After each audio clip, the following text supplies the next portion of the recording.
AV news కి స్వాగతం. జనగామ జిల్లా పాలకుర్తి మండల కేంద్రంలో పాలకుర్తి మండల అధ్యక్షులు పసునూరి నవీన్ కుమార్ ఆధ్వర్యంలో నియోజకవర్గ స్థాయి సమావేశం నిర్వహించారు. మండల కేంద్రంలోని సోమేశ్వర ఫంక్షన్ హాల్లో బీఆర్ఎస్ పార్టీ నాయకులు నియోజకవర్గ స్థాయి మీడియా సమావేశం నిర్వహించారు. ఈ సందర్భంగా వారు మాట్లాడారు.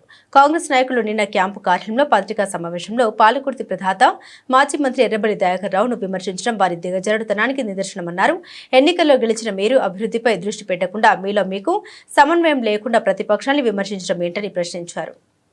బీఆర్ఎస్ కుటుంబ సభ్యులందరూ కూడా నమస్కారాలు తెలియజేస్తూ ప్రెస్ మీట్ ఏదైతే ఉన్నదో వాళ్ళు అభద్రతకు గురి అవుతా ఉన్నారు. జాన్సరెడ్డి గారు ఎమ్మెల్యే గారు కానీ ఇప్పుడు వాళ్ళ పక్కెమ్మటి ఉన్నోళ్ళే వారెమ్మటి తిరిగేటోళ్ళే మీనాటి నటరాజు లెటర్ పంపుతారు తప్ప బీఆర్ఎస్ పార్టీ వాళ్ళకి ఏ అవసరం లెటర్ పంపుతారు? అసలు ఎందుకు పంపవలసిన అవసరం నాకే వచ్చింది? నీకు నీ పక్కెమ్మటి వాళ్ళని నమ్మే పరిస్థితి నీకు లేదు. మా దగ్గర నుంచి ఒక నాయకుడు మాట్లాడుతూ ఉంటాడు, అభివృద్ధి చేస్తూ ఉంటాడు, అడ్డుకుంటారట. అసలు నీకు వచ్చిన ఫండ్ ఎంత, నువ్వు చేసిన అభివృద్ధి ఎంత, మేము అడ్డుకునేది ఎక్కడ? అసలు నీకు ఏమొచ్చింది? నీకు సంవత్సరానికి వచ్చే పాటు మేము ఒక 2 గ్రామాలనే పోసినాం ఆ రోజున దయాన మంత్రిగా ఉన్నప్పుడు. మరి అడ్డుకుంటారు, అభివృద్ధిని అడ్డుకుంటారంటే ఒకటే మీరు గమనించాలి. మీరు ఏం ఆలోచిస్తారంటే ఈ ఎమ్మెల్యే గారిని జాన్సరెడ్డి గారిని దయాకర్ రావు పని చేస్తలేరని ప్రజల్లో కూడా ఒకటి క్రియేట్ చేయాలని తప్ప మీరు ప్రజలకు పనులు చేసినట్టయితే అనిపిస్తా లేదు. మీరు నేను ఇంతలో చూసిన వీడియో, అసలు నిన్న మాట్లాడిన వీడియోలో చూస్తా అంటే వాళ్ళ ఎవరి ముఖాలను చూసినావా? వాళ్ళ ముఖాలు ఎక్కడైనా అవబడ్డాయా?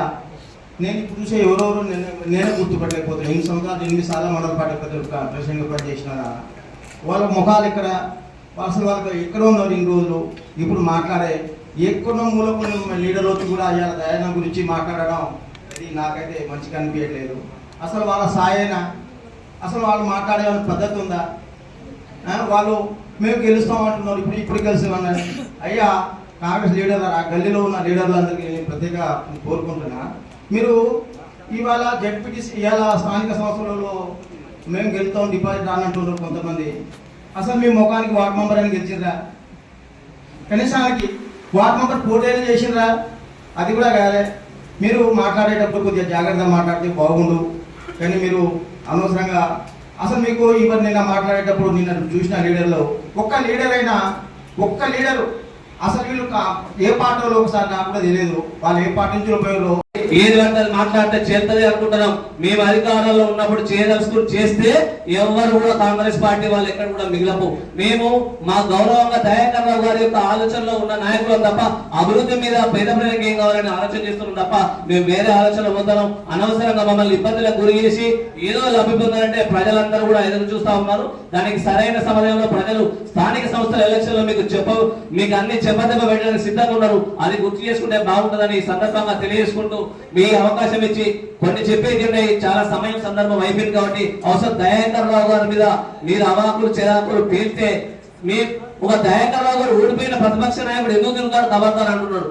ప్రతిపక్ష నాయకుడిని పంట పొలాల చుట్టూ రైతులు ముందుకపోయి అయ్యా మేము కోసపడతాం మా పంటలు ఎండిపోతాయంటే ఆయన పోయి తిరిగి అందరినీ అధికారుల చుట్టూ తిరుగుకుంటూ ప్రాధాన్యపడుకుంటూ నీళ్లు తెప్పిస్తే దానికాడ ఫోటోలు దిగి ఫోజులు అంటారు. ఇక్కడ పంట పొలాల్లో ఎండిన పొలాల్లో దయాకర్ ఉంటే ఆమె అమెరికాలో షాల్వాలు కట్టుకుంటే ఎమ్మెల్యే గారు. ఏది కరెక్ట్ ఏది నిజం అనేది పాలకుర్తి ప్రజలు చూస్తున్నారు. దయచేసి చిల్లర మాట్లాడాడే ఇక్కడ అక్కడ పూటకు మాట పదవులు వస్తే నాశపడుతున్నారు. మీకు పదవులు కాదు కదా, చిల్లర మాటలు మాట్లాడితే ఖబర్దార్ పాలకుడు ప్రజలు మిగలి సరైన బుద్ధి చెప్తారని తెలియజేసుకుంటూ ఈ అవకాశం ఇచ్చిన మీ అందరూ కూడా పేరున పిలవగానే వచ్చిన మా మిత్రులు పత్రిక మీ ఎలక్ట్రానిక్ మీడియా అందరూ కూడా శిరస్సు వచ్చి ఒకసారి నమస్కారం చేస్తూ మా కుటుంబ సభ్యులందరూ కూడా పేరున